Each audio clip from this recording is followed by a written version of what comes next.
So hi guys, welcome to another video. I am joined here by my sister. You've probably seen her on my previous blood donation video. And the reason why I wanted her to join me kasi I want her perspective on growing up here dito sa Canada. If you haven't watched my intro vlog video, you can watch that. I'll put a link on the description. For you guys that don't know, we came here back in February 10 of 2007. So 17 years ago. Been a long time.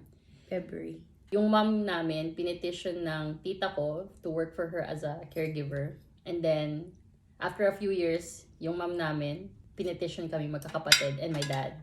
So that's how we came here. So if you're gonna ask about immigration questions, I don't know anything about immigration. There's a lot of videos out there that you can watch telling you how to come to Canada, the jobs available here. I just don't know anything about immigration. So we're here right now to talk about our experience growing up in a more comprehensive explanation. Kasi yung intro vlog ko maikli lang eh. About growing up here. And while we're doing that, we're also going to eat Butter chicken! butter chicken, and I have spicy chicken curry. So when we came here, I was 14 years old. Oh my God, that's spicy. When we came here, ilang taon ka? 9 years old ako nung pumunta kami dito. Before then, do you have any recollection yung... Sa Pinas? Mhm. Oh yes. So naalala mo pa din yung Naalala mga... ko pa. Pero parang, I don't know if it's a memory or movie I'm making in my head. Di ba? Mhm. Pero I think it's memories. Alala ko pa. So there's three of us actually. Meron pa kami isang sister. Nagbabakasyon siya ngayon sa Philippines. So nung dumating ba tayo, nahirapan kayo? Kasi anong grade ka nung dumating tayo? Grade 4. Supposedly, grade 5. Pero kasi bago kami, hindi kami masyadong magaling mag-English. Mhm. Kaya pinabalik kami. And dun sa school nyo, kayo lang dalawa yung Pilipino, di ba? Meron akong naalala isang Chinese. Pero, yun lang. Kami lang dalawa. Yeah, so back then, back in 2007, konti pa lang yung Pilipino dito. Pero hindi naman kayo nahirapan mag-adjust kasi mabait naman yung mga teacher and yung mga kaklase nyo. Wow! Do you remember like struggling sa school? I think purposely I made myself easy to be around. What do you mean? You're more friendly. Pati yung si Bea. At yung isa lunchtime. naming sister. Yeah, at lunchtime, yung mga pagkain namin, di ba, adobo, sinigang, kaya maamoy. Gusto ko, I didn't want anyone to be like, oh, what's that? It was you who has that stinky food. So kinakain ko yung pagkain ko sa ilalim ng desk para hindi nila maamoy.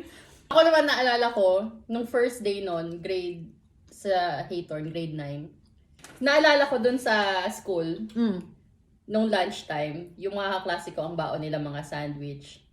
Yung mga ano lang, yung finger foods, yung mga ham. Tapos ako yung baon ko adobo. Tapos rice, ang sarap kaya. Nagtanong yung kaklase, parang nahiya na ako kainin kasi Oo nga. kasi rice tapos adobo. Tapos ako lang yung may baon na ganun.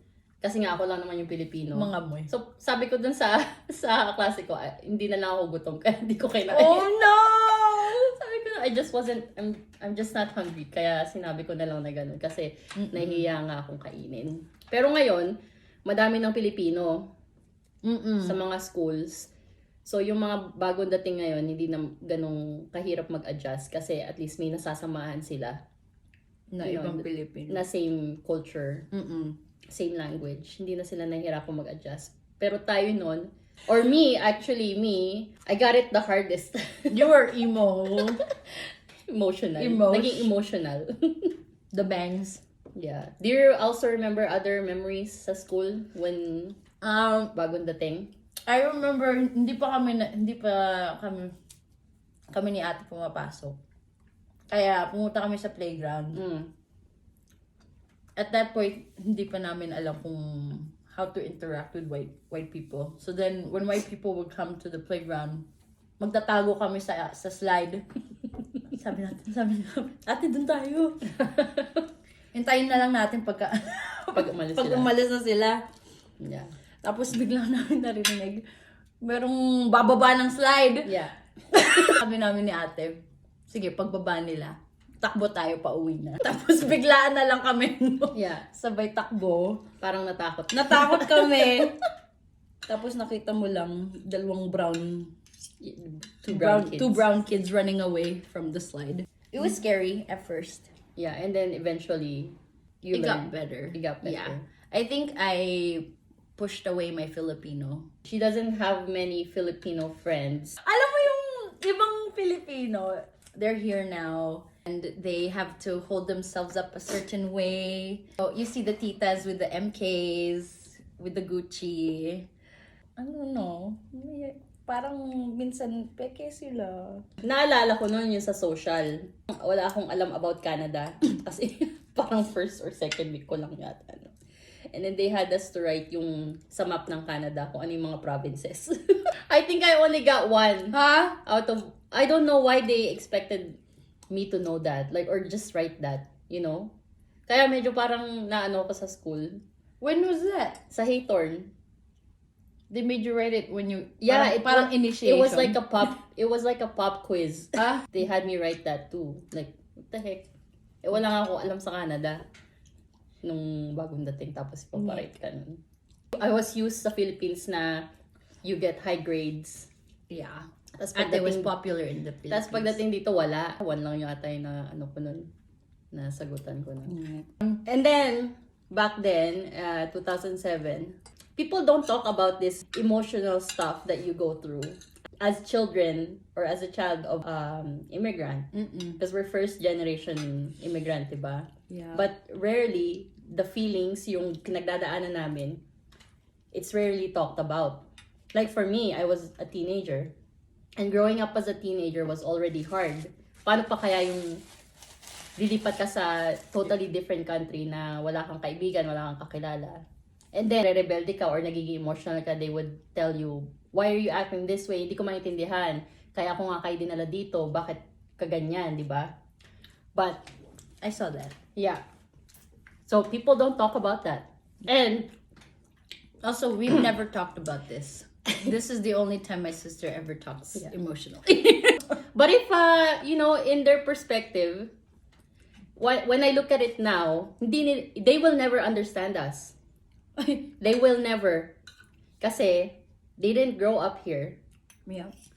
So, hindi nila talaga may experience yung naranasan natin. Kasi, hindi sila lumaki dito. Iba yung kinalakihan nila.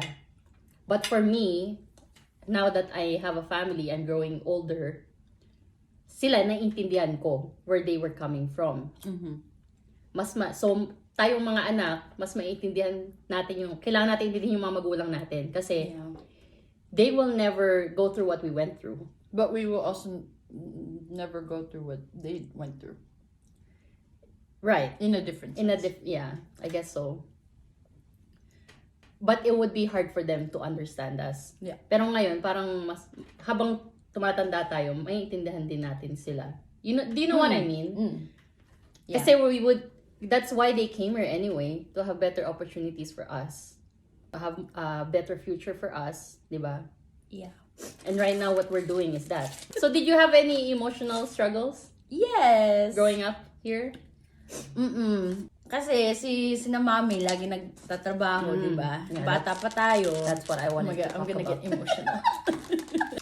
I would look at other parents, yung mga puti, they're so involved in their lives. Like, Yeah. they take them to Oh, you're gonna soccer. cry. I'm gonna cry. So then I would look, I started resenting my parents for it. Pero I know they were also going through, like my dad was sick. Yeah. And then mommy was taking care of him all the time. And we didn't understand his sickness either. So, yun a lot of resentment when I was a kid. Now though, I can see why. Yeah. Yun na nga yung financial struggle. Yeah. That's the main reason why they had to do what they had to do. Like si mami noon, magtatrabaho siya ng 6 in the morning. And then she would come home at 4 or 5 p.m. And then magtatrabaho na naman siya ng 6 p.m. Yeah. Tapos hanggang 10 p.m. And then she would do the same thing over again from Monday to Friday. And then sa weekend, meron pa siya isang trabaho. So halos hindi na namin siya nakikita. So sa amin, sa mga anak, we resent our parents because we didn't understand why they were doing that. Kaya nga tayo nagpunta ng Canada, right? Yeah. To be together. Tapos pagdating dito, nandito nga tayo, but we don't see each other as much as we want.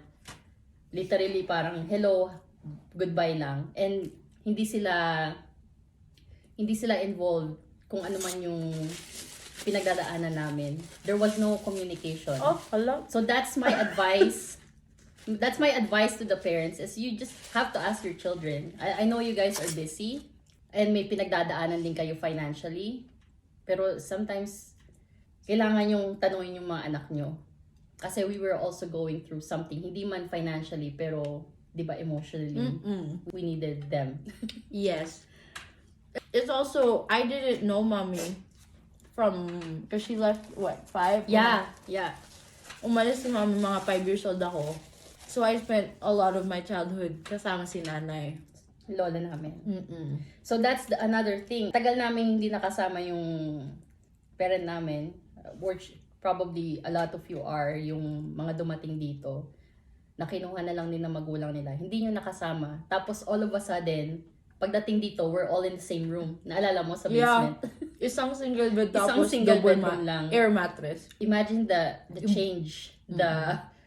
Wala pa tayong furniture noon computer lang. Yeah. Tsaka TV. So imagine yung change na for all of us. Wala pa mga kaibigan. And for both parties, the parents and the children not understanding each other. They're not experiencing what each other is experiencing. You went through the school system a lot. I remember you changing schools. You went from Haythorne to an all-girls school to Yeah, I did change and then like, homeschool na lang. I guess I had so much anxiety. Pinaano pa nga ako nun eh. Counseling. like therapy? Therapy. Oh. But I didn't want to go through that. So I think nag-attend lang ako ng isang session. Kasi grabe yung social anxiety ko. I don't know, I can't explain it. Parang ayaw ko nang... But they weren't nice to you. Parang ayaw ko nang lumabas nun. I had Ate Bea. I didn't have friends. Didn't have anybody. Tapos nabully pa. I remember my teacher bullying me. But I didn't know it was bullying. It was like subtle racism. Like during kickball at gym, diba you take turns kicking the ball and then catching the ball. I never got to kick the ball. She always put me on outfield. Sabi ko, bakit ganon? And I didn't understand, but looking back, I'm like, oh. Tapos, all we had were hand-me-downs from a garbage bag from kaibigan ng mom ko. So we didn't have our own style. It was whatever was in the bag. And there was a day at school, you had to dress up. So I picked all of the best clothes I had.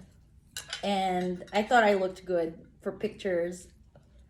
And then I got to school and everyone's wearing dresses and like suits. And I remember hearing my teacher say, "Did anyone tell her that she had to dress up today?" I heard that and I was like 9 years old. I was so mad and sad.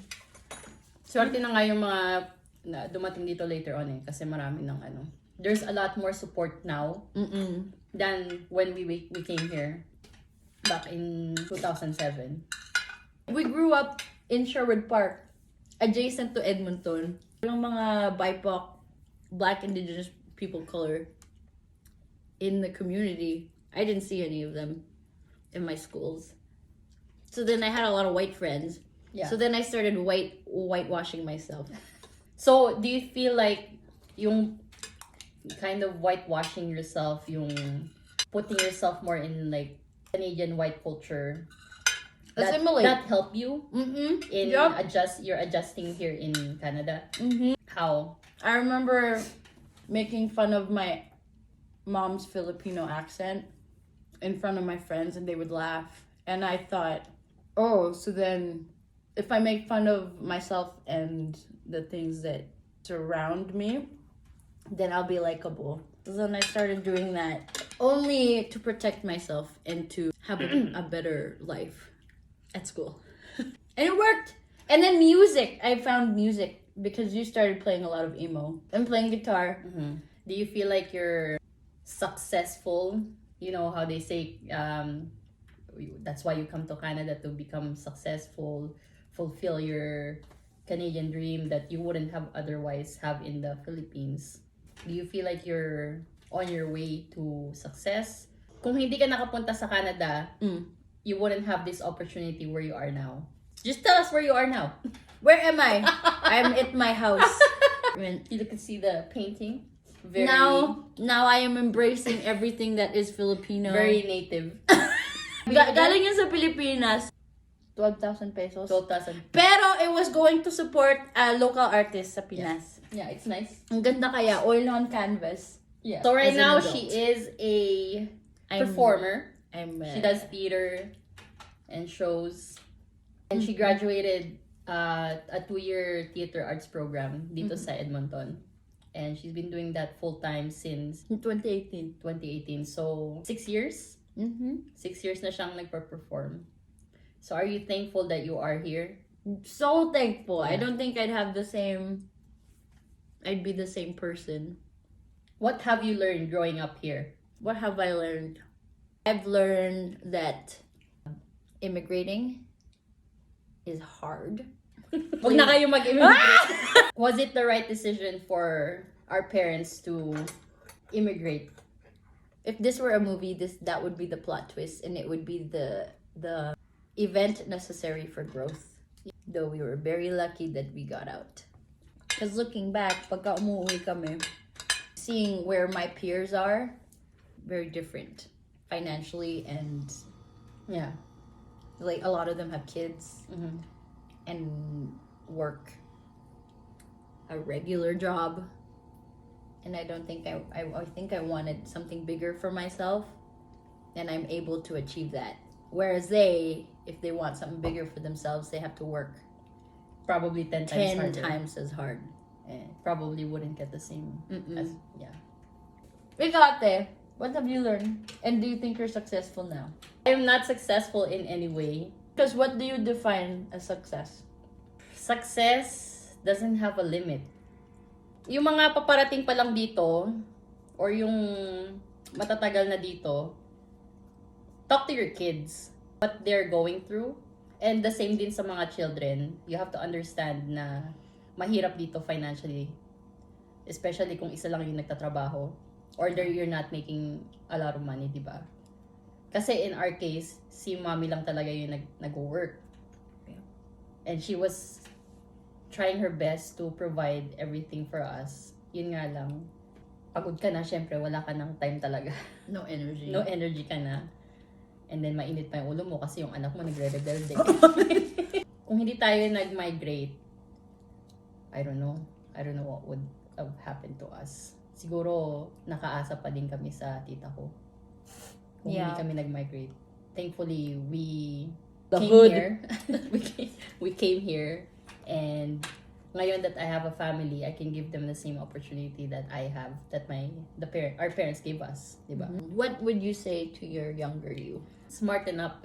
Knowing what I know now, Trisha, nobody cares what they think of you. Yeah, because I used to care. That's probably where my anxiety was coming from. My social anxiety is I used to care a lot about what other people think about me. Yeah, I would have just said, you know what? No one cares.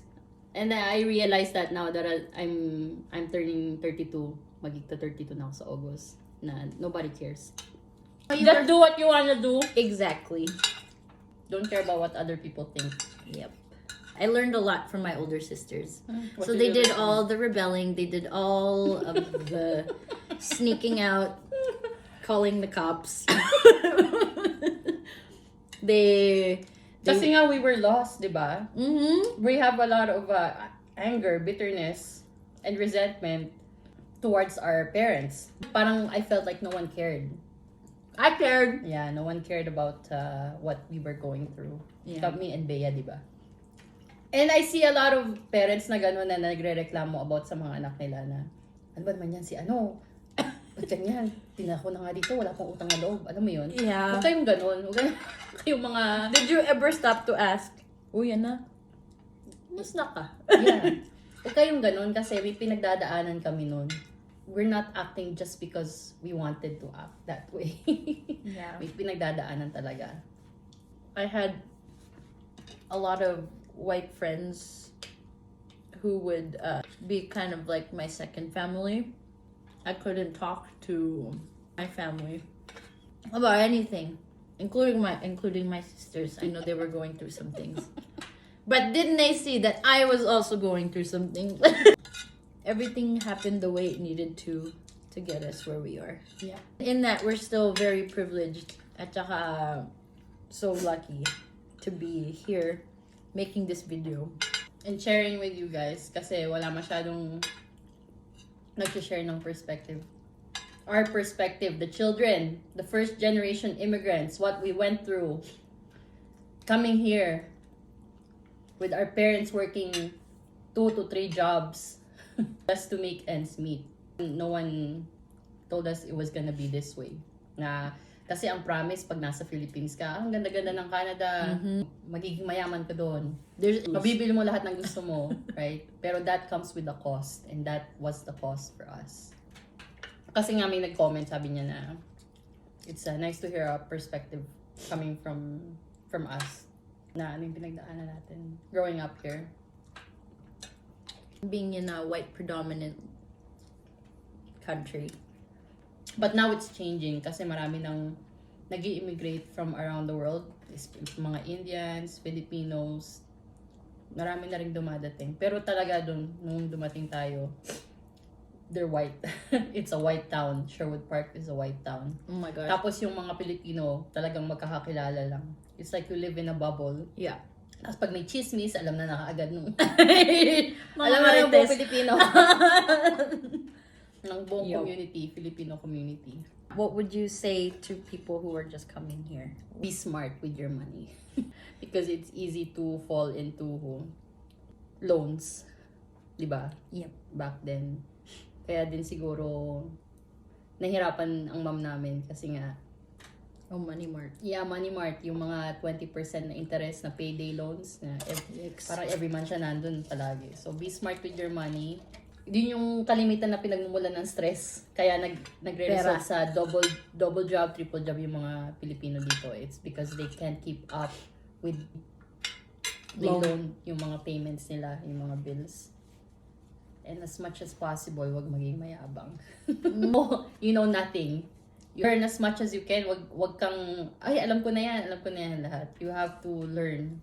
You have to act like as if you know nothing. For people na may mga anak na they're around 9, 10 years old, kasi dumating kayo dito ng 9 years old, anong masasuggest mo? Kayo, 9 years old kayo dumating, pero nagtatagalog ka pa din. Don't forget your language, yung Tagalog. Yep. Kasi we've met people na only 5 years ago, hindi na sila marunong magtagalog or ayaw na nila magtagalog. ayaw nila magtagalog. Ayaw na magtagalog. Don't forget your language. So, any advice for people na fellow kababayans that are here, coming here, been here a long time? People want to make money fast. Yeah. And by doing that, you take on jobs that take up a lot of your time. Time away from your family. Time Yourself. away from yourself. Yeah. So, my advice maybe is finding the balance between work and living your life. Yeah. Kasi yun yung, that's what we're known for here sa Canada. Oh, Pilipino, 2 trabaho niya. Oo. Tapos pag may offer pang isang job, oh, sige, kunin Sige na. pa. Yeah. I guess I'm free in the evenings. Yeah. And that was us before si Mommy. And even You do. I did. I worked 3 jobs while I was going through school. And I shouldn't have done that. There was also another comment that I got. Sabi niya na, di ba yung sa kotse na sabi ko yung magtitipid nga. Well, I am proud of my $1,300 car. Oh my gosh. That doesn't have any payment. That I only pay $60 for insurance. And sabi niya na parang sobrang tipid mo naman na you have to enjoy your life. alam mo yun, parang you only live once. It's much more freeing when you don't have a lot of payments. When you don't have payments. You can travel. Yeah. Your family of Yeah. 5. So right now I stay at home. I don't work. Well, I kind of work, Yeah. pero for ourselves, hindi na for someone else. And we control our own time. And back then, hindi namin magawa yun kasi nga we were working all the time. Parang uuwi lang tayo just to sleep and eat. Yeah. Which is typical life ng mga Filipino dito is they just come home to eat and sleep. Yeah. Yeah, party once in a while, yung mga Christmas party, birthday yan. Pero most of the time, it's just work. Ngayon ko na nga lang na-enjoy yung Edmonton, yung tinitirhan naming city. Nung nagkaanak ako kasi mas may time ako magala. Kesa before, hindi ko nga alam yung mga river, yung mga park dito. Ngayon ko na lang na-explore. The Canadian dream is not just, punta ka dito, work your way up, buy a house, buy a nice car. That's not the typical Canadian dream anymore. No. Even around the world, it's not anymore. Yung mga for me, the ultimate dream is to have the freedom. Yeah. That you're not stressed. That you're Free healthy. of stress, happy. You're healthy, happy. And you a quote I always remember is, you don't want to be 65 and regretting the things you did. You want to be celebrating the things you did. Nung nawala papa namin, he was 54. Yeah. 54, and half of his life he was sick. Yeah. So we obviously have learned from that. Mm-hmm. And we don't want to live half our lives being sick. So we're gonna take care of our body, and Stress is the number one killer. Kaya yung mga stress dyan sa bayarin, maybe it's time to reevaluate. Typical dun sa Philippines na, mag-aral ka, so you get a good job. Well, in Canada, it's not the way to success, really. Kasi maraming opportunities dito basta madiskarte ka. Importante yung connections. I didn't want to be a nurse. Kasi sa atin yung uso di ba? Yep, nurse. That's what I was gonna do when I graduated high school na. Kasi nga, parang napi-peer pressure ka na, yung kaklase ko nun sa Philippines, magna-nurse. Parang, ikaw, hindi mo alam yung gagawin mo. Parang, sige, yun na nga lang, yun na lang gagawin ko. So, it's okay. Sa mga kids nyo, yung mga dumating dito, huwag niyong pipiliting mag-aral kung ayaw. They'll figure it out. It's okay kung 1 or 2 years off sila just to figure out what they wanted to do. Because you guys are not helping if you're pushing them to do what they don't want to do, di ba? You're also just wasting money. Yeah, yung mga parents dyan na sobrang helicopter parents sa mga anak nila. Na let them be. They'll figure out what they want to do. It's not always na kailangan mo mag-aral to be successful or to land a good job, di ba? Sometimes yung diskarte mo, yung connections mo will help you to get that. Kasi hindi naman katulad to na Philippines na kailangan mo ng education, di ba? To land a job. Dito kahit high school lang basta madiskarte ka or not even high school kasi si ate, di ba? yeah. Next video. Next video, I'll discuss that. My other sister, who is now a registered dental hygienist. She did not finish high school, di ba? She didn't finish high school. Kinuha niya lang yung GED niya, which is like parang challenge exam. It's a challenge exam. A challenge high school. Parang kasi hindi mo nga natapos yung high school. I-challenge mo na lang yung mga high school subject. Which she did that. I am going to interview her for our next video. She's just in the Philippines right now. I mean, if you're wanting to be a doctor or a lawyer, then yeah, for sure you need to go to school for that. Have all the money. And a nurse, di ba? Pero kung yung mga anak nyo is may gustong gawin other than that, na you don't support because you don't think it's gonna be good for them. It's gonna be good for them. Just let them be. Huwag kayong makailam sa mga anak nyo. Kasi, iba dito unlike sa Philippines. You can be anything you want. There are a lot more open here, a lot more opportunities, even if you don't have the education. It's funny, like, 17 years na tayo dito, Can't remember the very specifics na nangyari. Parang ang bilis. Like, Like at we school? matured. During those first 15, 14 years, we were not mature. You know, and then we matured very quickly ever since our dad died. The first 14 years talaga, we still don't know anything. You know, we're still learning. Pero during the last 4 years since 2020, nag-mature. Nag-mature talaga yung isip natin. But I think grief does that. Yeah. And that's the one thing that's certain. And we were also fortunate, yung dad namin may diabetes. So, kung doon kami sa Philippines nagstay, mamumulubi talaga kami. Kasi dito libre lahat yung gamot niya. Tapos may nakukuha pa siya sa government to help with that. We were fortunate na nandito kami.